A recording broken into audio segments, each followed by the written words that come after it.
Ladies and gentlemen, good day and welcome to Syngene International's third quarter and 9 months FY2026 financial results conference call. As a reminder, all participant lines will be in the listen-only mode, and there will be an opportunity for you to ask questions after the presentation concludes. Should you need assistance during the conference call, please signal an operator by pressing star, then 0 on your touchtone phone. Please note that this call is being recorded. I now hand the conference over to Ms. Nandini Agarwal. Thank you, and over to you. Thank you, and good afternoon to everyone. Thank you for joining us on this call to discuss Syngene's third quarter and 9 months results for financial year 2026. To discuss the financial and business performance for the period, we have on this call today Mr. Peter Bains, Syngene's Managing Director and CEO, and Mr. Deepak Jain, our CFO. After the opening remarks, Peter and Deepak will be happy to answer any questions you may have. Before we begin, I would like to caution that comments made during this conference call today will contain certain forward-looking statements and must be viewed in relation to the risks pertaining to the business. The safe harbor clause indicated in the investor presentation also applies to this conference call. The replay of this call will be available for the next few days, and the transcript will be made available. With this, I would now turn the call to our Managing Director and CEO, Mr. Peter Bains.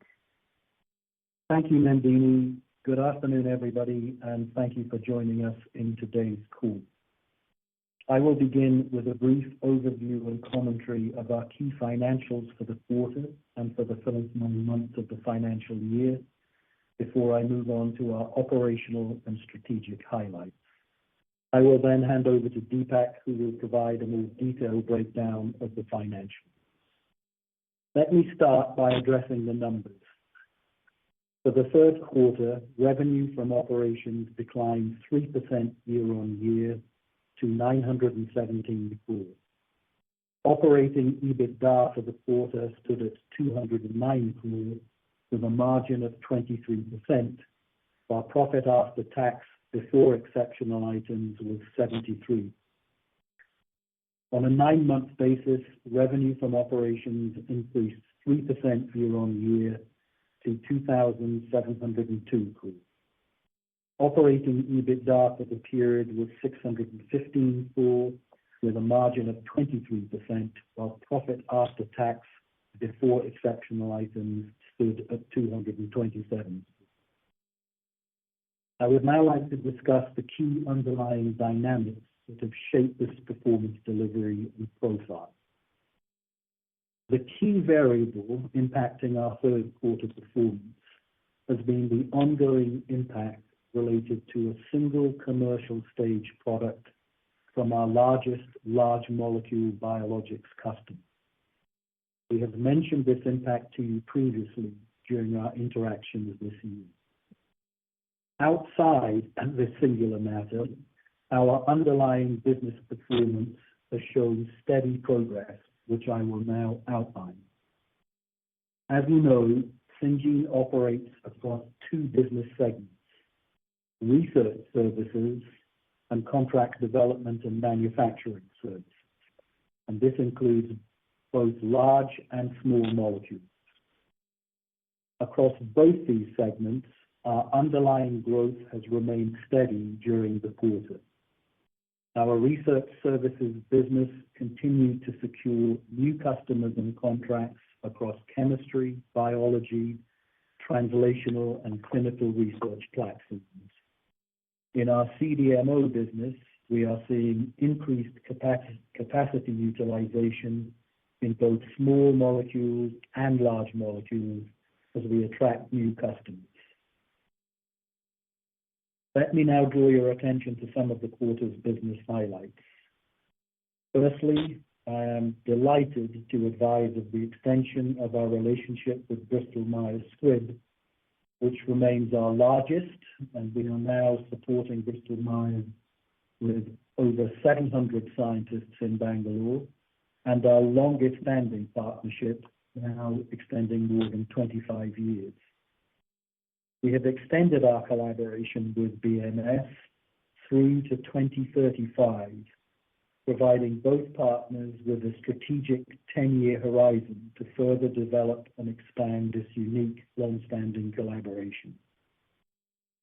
Consistent with our strategy, we are continuing to invest in strengthening our scientific capabilities and manufacturing technologies in areas that improve our ability to grow our business and to support our customers with differentiated services. During the quarter, we expanded our advanced chemistry capabilities at Hyderabad with new catalytic screening and flow chemistry laboratories. These facilities allow multiple reaction conditions to be evaluated in parallel, improving speed, efficiency, and scalability. We also commissioned a new commercial-scale facility for liquid-filled hard gelatin capsules, significantly enhancing our oral solid dosage platform. With this facility, we are now better equipped to support complex oral formulations that are becoming increasingly common in modern drug pipelines. At our Bayview Biologics facility in the United States, process and equipment validation are now complete and hiring is underway to support operations as planned.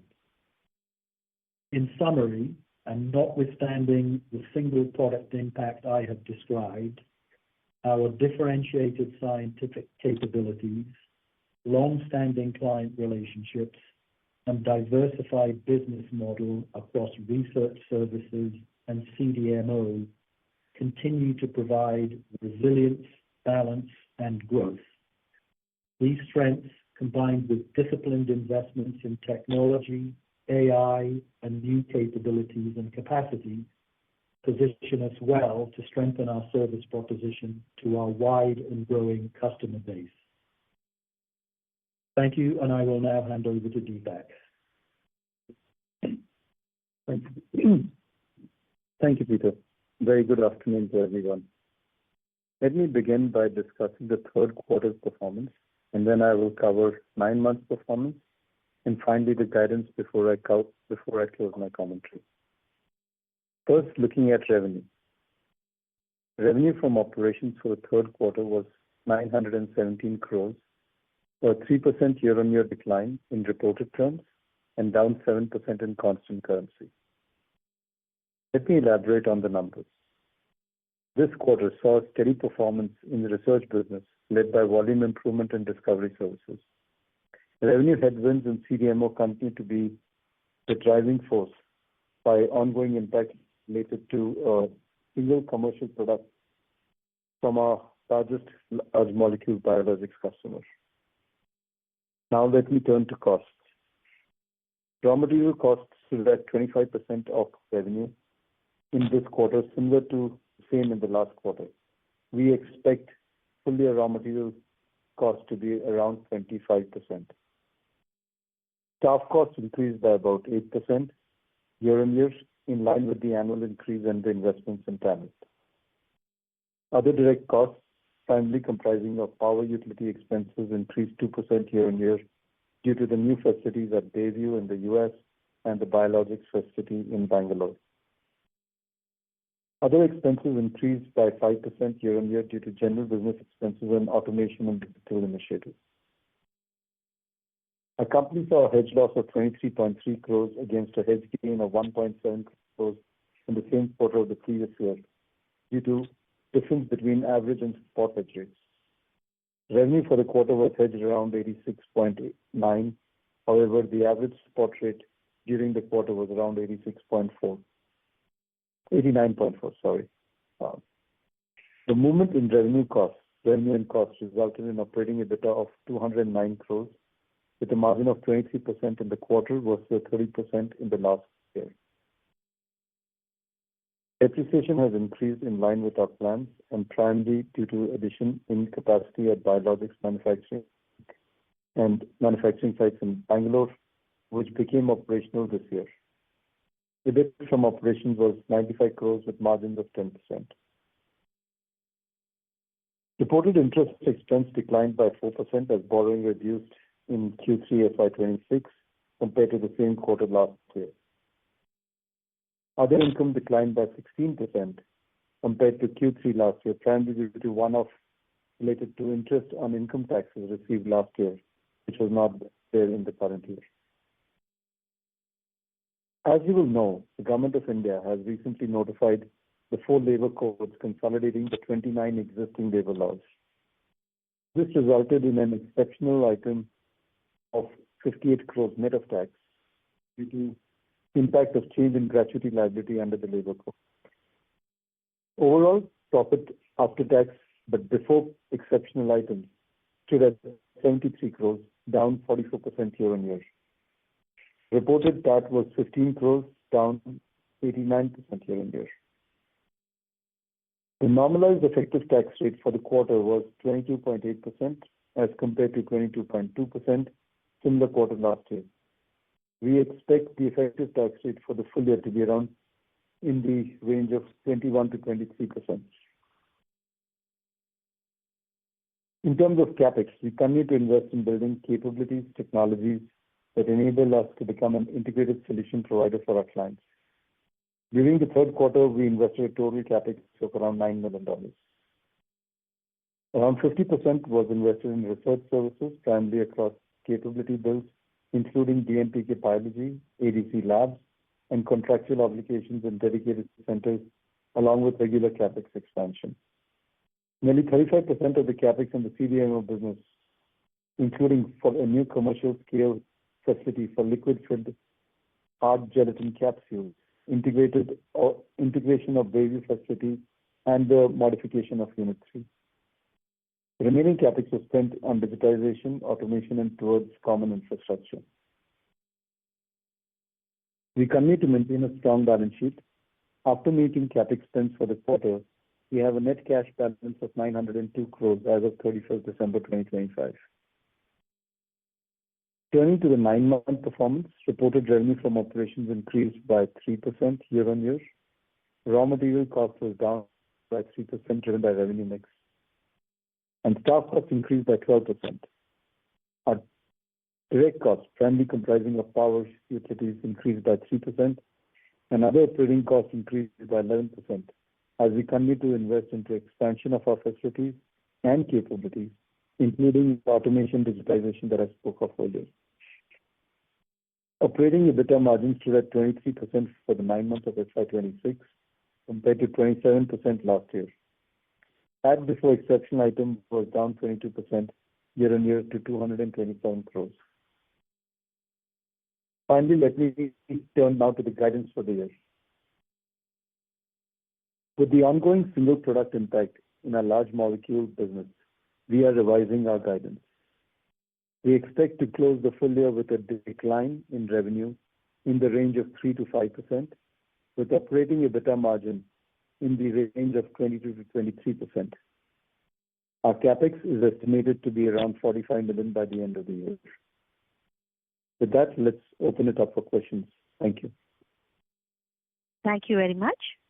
We will now begin the question and answer session. Anyone who wishes to ask a question may press star and 1 on their touchtone telephone. If you wish to remove yourself from the question queue, you may press star and 2. Participants are requested to use handsets while asking a question. Ladies and gentlemen, we will wait for a moment while the question queue assembles.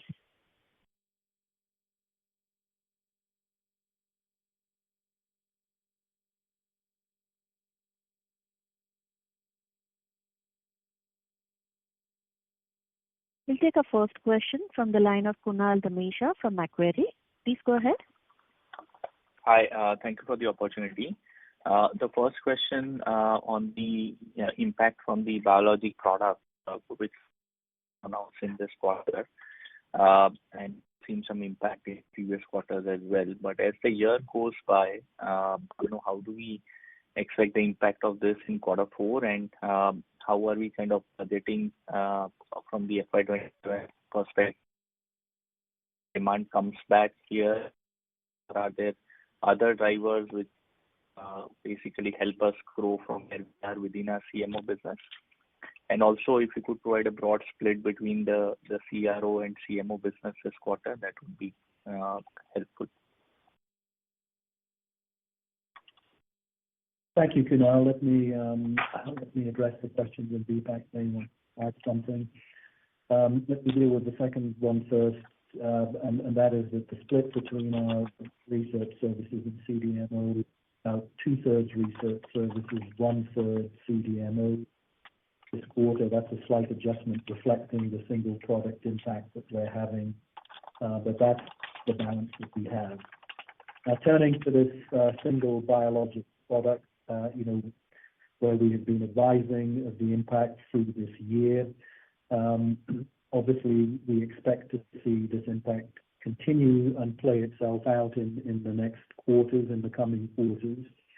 And the impact that we're now experiencing is now being included clearly in the full year guidance. It would be inappropriate for me to comment in any detail on the product itself with our collaboration partner. So I think that is as far as we can guide it at this point. So, sorry, I just missed, in between. You expect the impact to continue in the next year, or we are just guiding for the next quarter as of now? Well, we expect the impact to continue in the coming quarters, and then it will play itself out through the coming quarters. So, but it will go beyond Q4. Okay. And then any offsets that we see, which can help us, with the growth in the CDMO business in terms of the pipeline project? Yes, Kunal, and I touched on it in my opening remarks, and I'm happy to expand. If we strip out the impact of this single product and look at what is happening across our business, what we see growth, and what is encouraging is that growth, is across our division. So we take the impact out of our manufacturing platform. We are seeing increased capacity utilization, both in small molecules and in large molecules, and we're seeing that translate in the quarter, into some growth. In our research services, as we look at that across chemistry, biology, and translational science and clinical, we're also seeing growth. Now, our focus is very clearly, to look to accelerate that growth in order to compensate for the singular issue that we're facing with our largest large molecule customer. And that will be the focus going forward, and our growth can be broad-based. And I think this is a strength of Syngene's model in that it has diverse capabilities across a wide range here. So looking for growth and filling up, pipeline and capacity in small molecules and large molecules, and looking to accelerate the growth that we're seeing in our research services.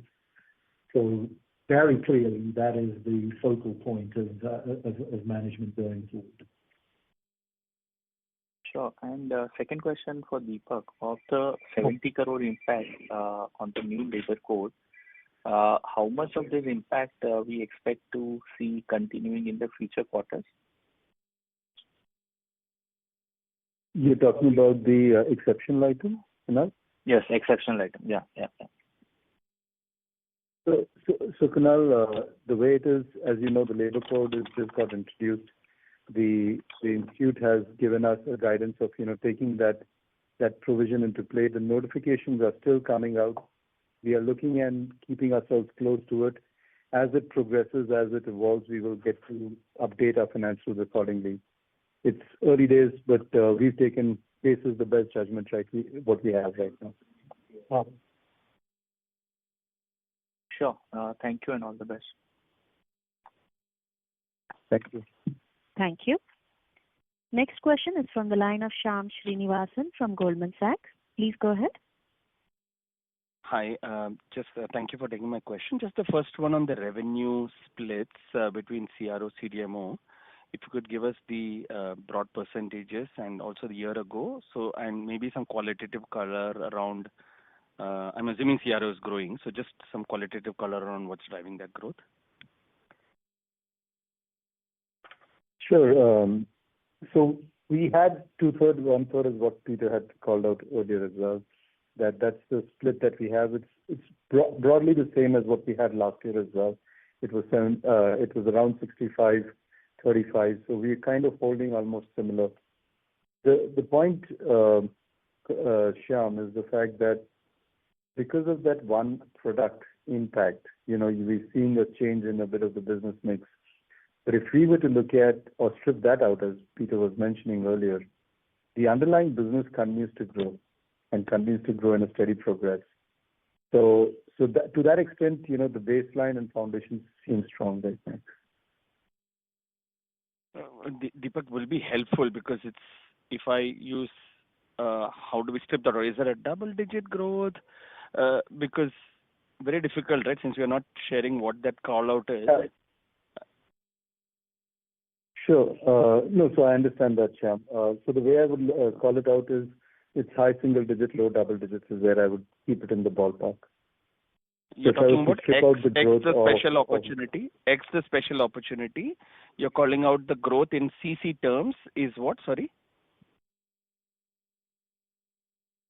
If I was to exclude the one-off product, right, that is impacting and giving us the headwinds, the rest of the business is growing in high single digits, low double digits in constant currency terms. Okay, that's helpful. And you don't want to give some color around CRO versus CDMO there, excluding that business, which has grown faster, slower. Excluding CDMO business? Excluding the one. No, Deepak, excluding that one-off, I'm just saying if you can splice the CDMO also, how has the CDMO business done? So I'm only able to give you right now, Shyam, the growth as a total business. The growth split by CDMO and CRO, I'm not at the position to say that right now. Got it. Helpful. And second question, just on the guidance, I presume this is a constant currency guidance, right? Sorry if I may have missed that, the 3 to 5% decline now. Yes. Right? Okay. So it still implies a pretty weak 4Q, I would imagine. I don't know how do we use the rupee conversion there, but it still would mean, my guess, sequential decline in quarter 4, which is not typically how it pans out historically. The rupee is being fairly volatile, and sorry, Shyam. So I was completing, Deepak. So I don't know. Yeah. Shyam, we will expect the single product impact to continue in Q4, and we will be looking to offset that with the growth that we're seeing in the rest of the business, which Deepak has characterized. Got it. And just lastly, again, maybe since we don't know the percentages exactly, when I just punched in the 2/3, 1/3 for CRO, even CRO has shown weakness, like flattish kind of growth YOY. So, I thought the narrative was CRO is improving, biotech funding improving. So just some qualitative around what is happening to the discovery business. So the entire research services business that we spoke of, right, is growing year on year, right? So I probably do not understand the modeling that you have. Maybe we should have a look at that. But the point remains is my research services is growing and doing well. Our investments in chemistry, biology, translation are putting us on a good steady growth path. Okay. Thank you, and all the best. Thanks. Thank you. Take our next question from the line of Alankar Garude from Kotak Institutional Equities. Please go ahead. Hi, thank you for the opportunity and good afternoon, everyone. So first question, when we had our second quarter call in November, you had mentioned mid-single digit top line growth guidance in constant currency terms.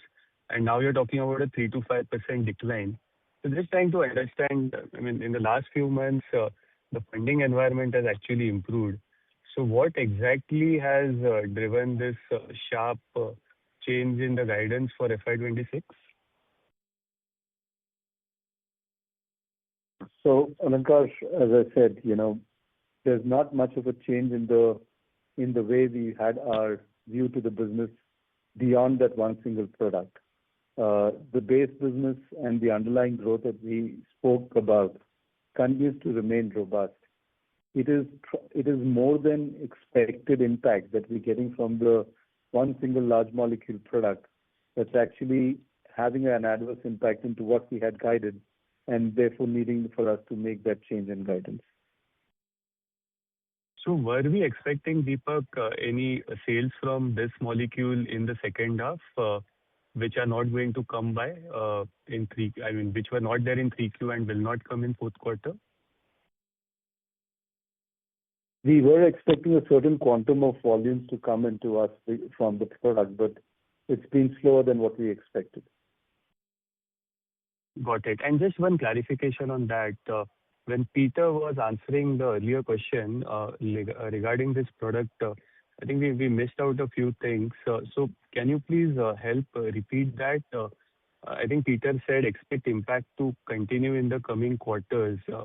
Did I hear that correctly? Yes, you heard that correctly. I mean, and we've now captured that, in the year-end guidance. We do expect the impact of this single product, to play out in the coming quarters. Okay. Got it. The second question is, can you comment on both the two underutilized facilities in terms of what kind of traction you are seeing, what kind of discussions you are having, both Mangalore as well as Unit 3? And also for the US facility, is it on track to operationalize in the fourth quarter? Yes, I'll take that one. So in Mangalore, the small molecules facility, we are seeing capacity utilization increase and translate into growth this quarter. Our pipeline is building, and the ongoing products can progress there. And if they progress, they can scale as well. So we're encouraged by the steps that we've taken, translating into this improvement in capacity utilization and growth. And obviously, a management focus here will be to strengthen that, and we're working hard to build that pipeline and accelerate utilization. In the Bangalore large molecules, again, we are seeing growth. Capacity utilization is improving, and again, we're looking to strengthen and accelerate that. We have installed as part of our CapEx programs a sterile fill finish line there. That strengthens our service offering, that we now move from drug substance into drug product, and that will enhance our offering there. So looking to build on the early traction that we're seeing and accelerate that. With regard to Bayview, as I said in my opening remarks, the qualification of equipment and then the facility is now complete. We're finishing with the team in order to prepare, to begin operations in that, in the coming quarter or so. So clear focus on strengthening the growth that we're seeing by building the pipeline and advancing the assets that we have in play now. Got it. And just one final question, if I may, a slightly hypothetical question. Given that you mentioned about this impact continuing in the key product for the next few quarters, our original Bangalore biologics facility also would be relatively underutilized. So when it comes to having discussions regarding both Unit 3 as well as the original Bangalore facility, I mean, is there any preference which you have or clients have when it comes to starting new projects among either of these two facilities?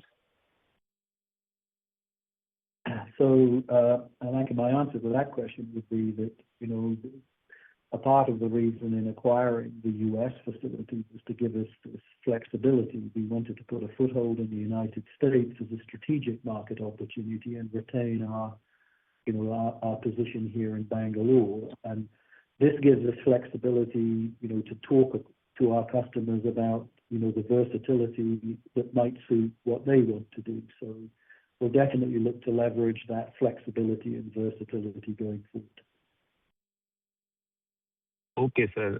That's it from my side. Thank you. Thank you. Next question is from the line of Chirag Dagli from DSP Mutual Fund. Please go ahead. Yeah, so thank you for the opportunity. So this single product, where are we in FY26 on a run rate basis versus a more normalized number? You did indicate at the time of signing of this contract that this was a cumulative $500 million 10-year contract. I'm just assuming 50 million was a more normalized run rate for this one. In FY26, where are we versus that normalized run rate for that product? So, Chirag, thanks for the question. If you look at what we've spoken about this product, when we contracted on this product, it was a 10-year program with the potential to get to $500 million. We also did call out that in the first few years, we were able to deliver better off than a typical average, and that was driven largely by the fact that it's a new product. It will need to go into the market. The pipelines on distribution will need to be filled up, etc. Now, once that happened, from the beginning of the year, we've been speaking about the fact that we are seeing now an inventory correction. But more importantly, if you look at the public announcements on the product, it's also talking about a product issue as well. And therefore, we do not know how it's panning out. I would not want to comment much beyond whatever is there in the public domain. They are a listed company. They will come out with their own views to it. But beyond that, the way we look at it is we're seeing headwinds coming in for our supply of the product to them. And right now, we see that continuing for a few more quarters. Has our wallet share in that product remained stable for that product, for the client? I mean, it's not our position to comment on the client. Our collaborating partner here, obviously, we are talking to them. Let me be a little bit clearer. The product is Librela and our partner is Zoetis. What I would do is point you in the direction of their website, for information on what they're doing. Understood. And just on the follow-on product or incremental products on that partnership, any color around that? I mean, we have an open dialogue and an ongoing dialogue with our collaborator there, and they're exploring other opportunities, and we'll update on that as we make progress and mature any discussions. Understood. And just a bit on the environment for our services business. I understand this is a lot dependent on the funding environment. Just how are you seeing that environment as we get into this calendar year? Sure. I think, and we touched on this in the last quarter, that there were some signs that the venture capital funding into biotech, which has had a pretty long winter, was beginning to fall. I think what we see is that trend continuing, and I think there's some signals that that's accelerating a little bit, and that's obviously an encouraging sign. And the Syngene has a strong exposure to biotech companies, and that would be welcome if that continues, and that will feed into biotechnology companies and provide further opportunities for Syngene to collaborate and to support. So I think we're of course watching this, but and at present I think we see an improving trend in that regard. Understood. Thank you, sir. Thank you. We'll take our next question from the line of Neha Manpuria from Bank of America. Please go ahead. Yeah, thanks for taking my question.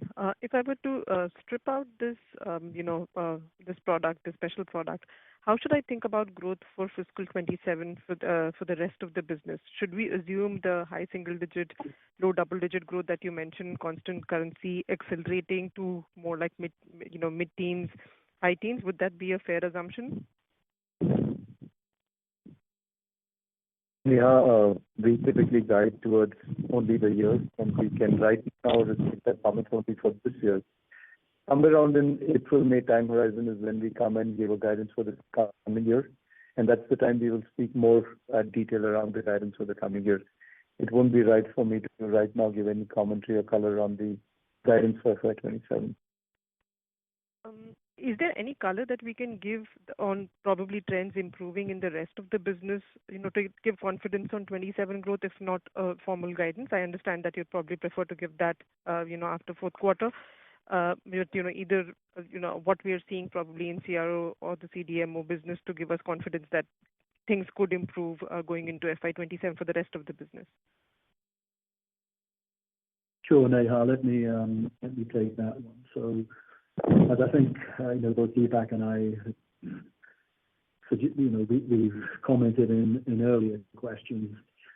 Notwithstanding this single product impact, we are seeing growth across the wide range of the Syngene model. So we're seeing growth in the manufacturing business, small molecules and large molecules, and we're seeing growth in the research services spanning chemistry, biology and biotherapeutics, and translation and clinical sciences. Deepak's given an indication of what that underlying growth looks like, at high single, low double digits. And of course, that is the focus now, is to accelerate that growth, across all fronts, and pick up on this, these encouraging signs of growth that we have and accelerate that. And then we'll be giving formal guidance for 27 in our fourth quarter results. But we're very focused on looking to build on and accelerate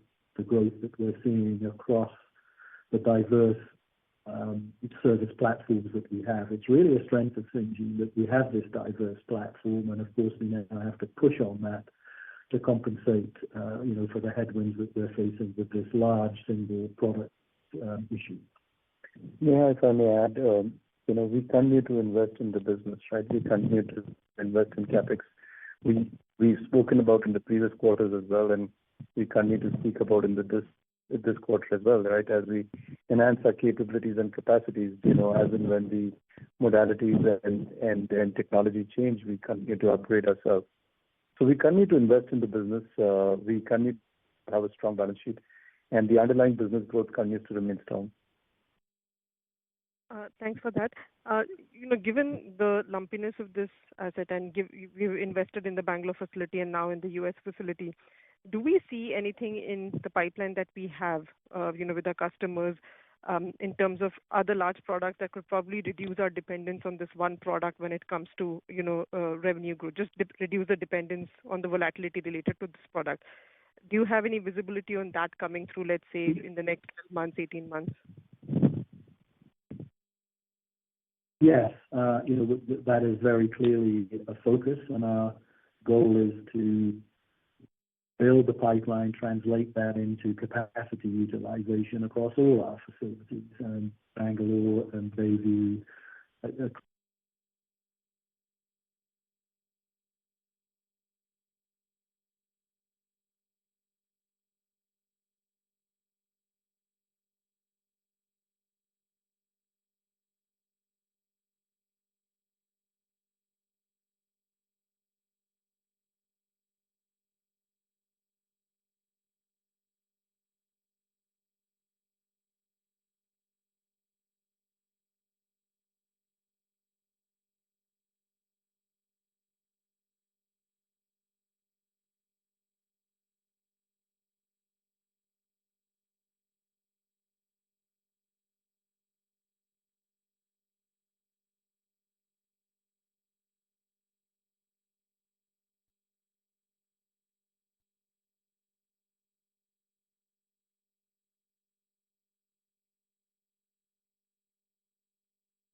Ladies and gentlemen, kindly thank you for staying on the line.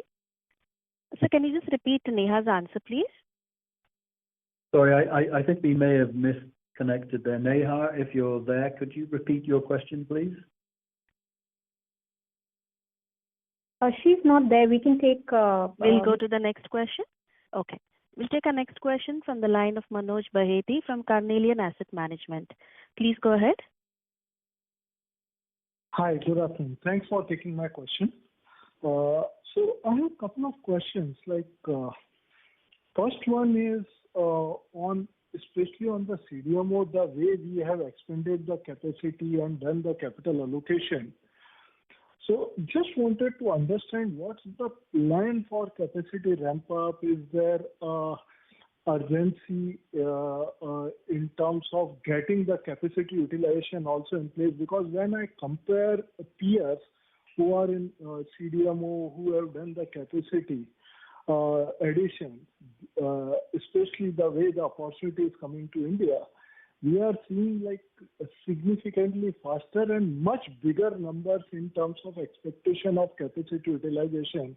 And still, I'm not interested in exact numbers, but in terms of the direction of the growth going forward, looking at the kind of capacity in India as well as in US where we have put in, next 2-3 years, are we seeing some meaningful upside or market leading growth on account of the capacity which we have put in? So Manoj, the answer is yes. I mean, that's very clearly, a key priority. Has the performance in Mangalore met, expectations as we discussed? Not yet, but that is what we're working on. And as I said in my opening comments, we are seeing some traction. We are seeing capacity utilization increase. That's very encouraging. Of course, we need to accelerate that, and that is what we're working on. And we're looking to strengthen the pipeline and the delivery and accelerate that utilization. And the same holds true, for the Bangalore facility, large molecules. And again, we are seeing now some early pickup in traction and utilization and growth, and we're going to build on that. Obviously in Bayview, we're completing the formalities to get that facility licensed and cleared. We've built the management team, and we're ongoing many dialogues to look at starting to fill that facility up.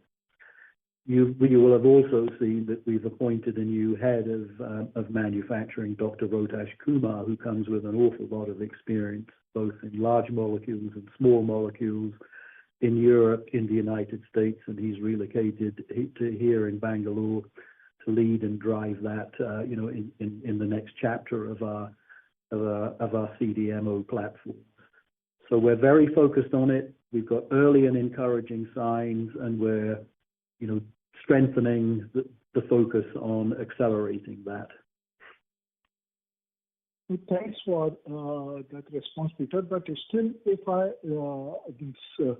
the way you mentioned that even if I take out this one-off large product, you mentioned that there is a high single-digit growth across the business, which we believe that a larger portion of the growth may be contributed by CRO.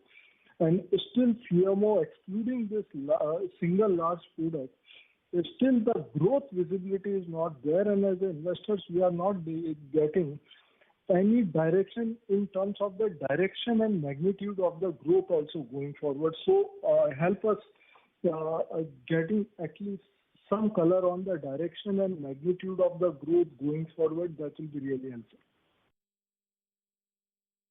Sure. I mean, I understand the question, Manoj. I understand, your expression of frustration. At this point, we can't give any quantitative guidance on that. When we come to the full year, we'll have a clearer picture. I can only emphasize that, we believe these facilities, will have high potential. The capacities are there. The capabilities and technologies are good. Under new leadership and with the amplified focus. Plus, I think, very clearly some of the early and encouraging signs that we're seeing that I've discussed, we're looking to accelerate that, quite clearly to fill the capacities which have substantial potential to drive revenue going forward. Got it. Now, my second question is on the CRO side, like looking at the improving environment on the biotech funding. We were expecting that CRO will also start coming back to faster pace of the growth, but looking at your overall number, that thing is still not visible. Is there something which is still preventing at a macro level the faster pace of growth, or we as an organization are growing slower vis-a-vis our peers? How do you read this? So I think the macro environment, is broadly favorable. I mean, I think we've spoken about, encouraging signs of return on venture capital into biotech. The mid and long term, the trends are continued outsourcing by big pharma of discovery services. And I think, Syngene's platform is well placed to capitalize on that. And investments that we've made in chemistry that I spoke about, we're looking to build out in biology, not just in discovery biology, but leverage, what we think is, platform capabilities and differentiated platform capabilities in India on biotherapeutics. And, certainly in translational sciences and in clinical trials, we're seeing again in both of those areas, those encouraging early signs. And, one of those we touched on last quarter was the award of our first global clinical trial, recruiting here in India and in the United States. And, that continues to make progress, but there are timelines here. So in this quarter, we've received the expert committee approvals to go forward. And we'll be now looking, at site selection and patient recruitment. But these things do have a timeline before they can really accelerate. Again, our focus will be on leveraging the diverse capabilities that we have, in chemistry, and we spoke about those investments in biology, and in translational and clinical sciences, and look to accelerate the growth that we have, which, Deepak's advised underlying, is in that high single digit, low double digit. And of course, that's, for us to build that and, and accelerate that further. Got it. And one last question I do have.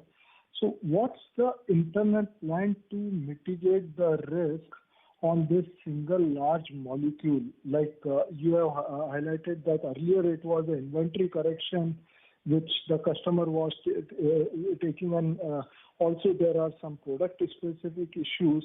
So internally, how we are preparing ourselves to mitigate the impact of this going forward, and secondly, how long the impact will be there on Syngene of this single large molecule? Can we expect that by fourth quarter it will be over, or you believe that it will continue for next few quarters? So as I think we covered in some earlier questions in terms of how long do we see this impact lasting. We see this playing out over the next few quarters. It's clearly going to play into Q4, and it will play in, I think, into the, a couple of quarters in 27 before it plays out. Now, how long and where it goes, that is not for us to comment on, as I said. I mean, this is, a product from, a key collaborator of ours, Zoetis. And again, I would encourage you to look at their website, and take guidance from them on how they see this product moving forward. In terms of...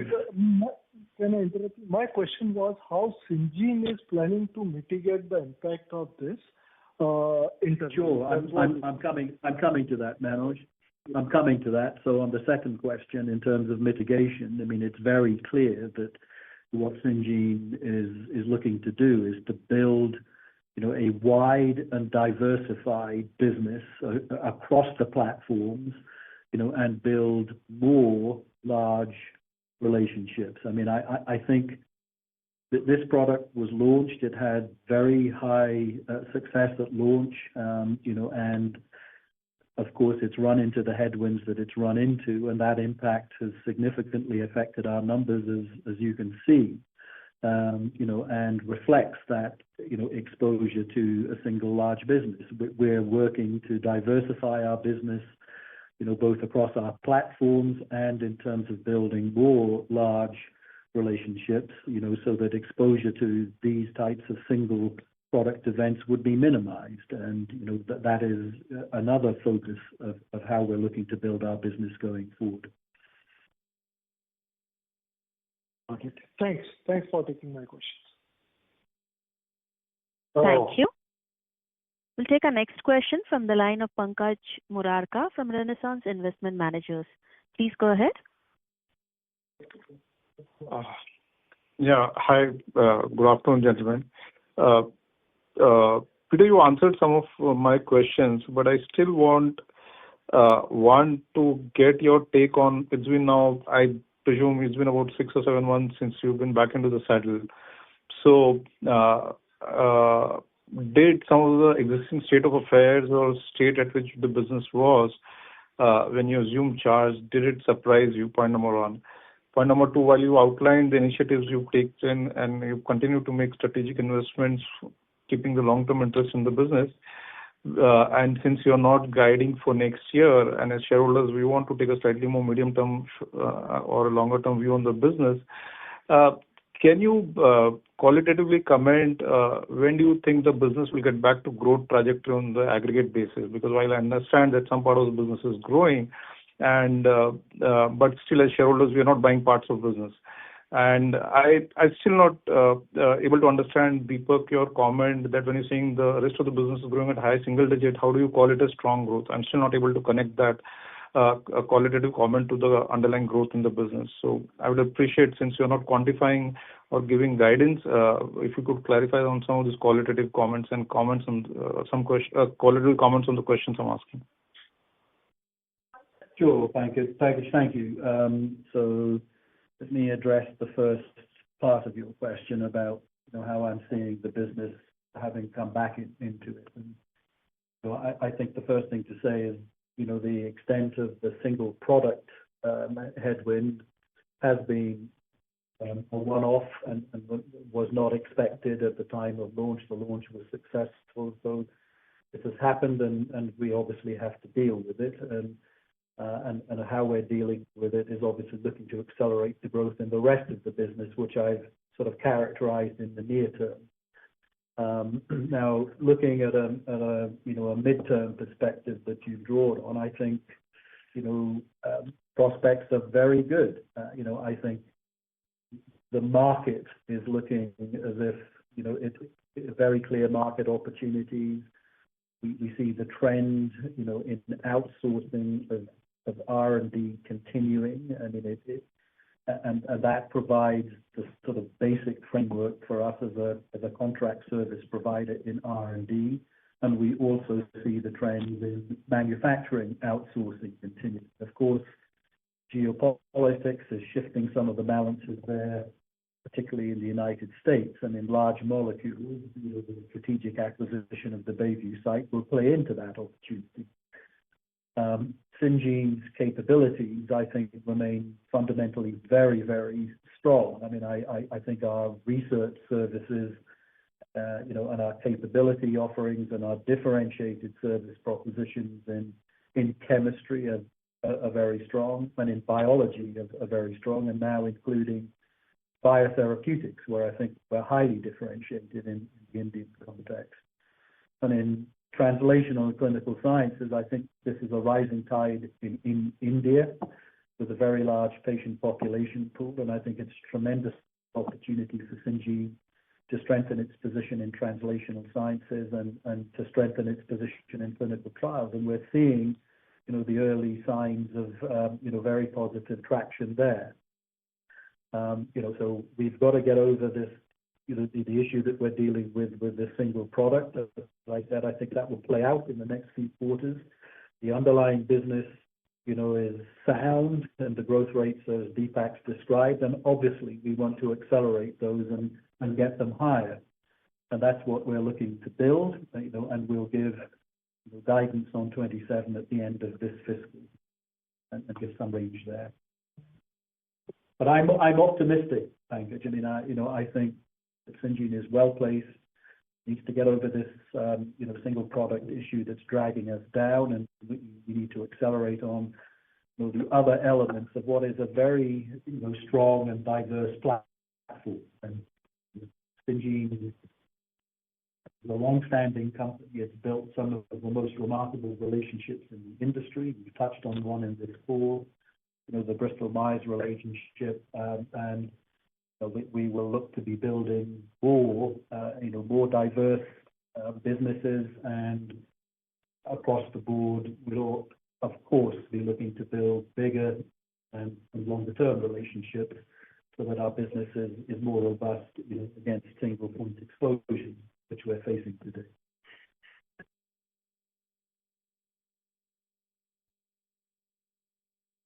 Pankaj? Sure, thank you. Does that answer your question? Yeah, it does. Thank you. Thank you. We'll take a last question from the line of Kunal Randeria from Axis Capital. Please go ahead. Hi, good afternoon. Thank you for the opportunity. So your customer of this one last product has got approvals for a new molecule, in various geographies in the last few months. So do you expect to partner them in supplying this product because it's for the same indication, for the same, for the dog injection and so on? So would you be a partner in them? So Kunal, we're working with our collaborating partner on that. Let me update you at the full year position. But we have a very good channel of dialogue with our collaboration partner in exploring a number of opportunities, and we'll update you as and when those mature. I understand. But in case, let's say, these deals do fructify, then do you think this can compensate for the loss of the current product? I think that's very hard to say, and directionally, Pankaj, this product, Deepak's described the high-level contours of the expectation there of this product over 10 years, on a 50 million per year, and obviously the early launch success pushed those numbers higher, which has meant that, in addressing the challenges there, obviously the gap that we're faced with is high, and that is the single biggest issue that we're dealing. I can't comment as to say whether anything else is going to make that all up in one go, but we are very, very focused, as I've described, on doubling down, strengthening, and accelerating, and encouraging early signs that we're seeing in small molecules, large molecules, and across our discovery service, to build that more diverse and broader business mix, so that we have a very, very strong position. So that's where we are. Sure, sir. Thank you, and all the best. Thank you, Kunal. Thank you. Ladies and gentlemen, as that was the last question for today, you can get in touch with Syngene team for any further questions. On behalf of Syngene International, that concludes this conference. Thank you for joining us, and you may now disconnect your lines.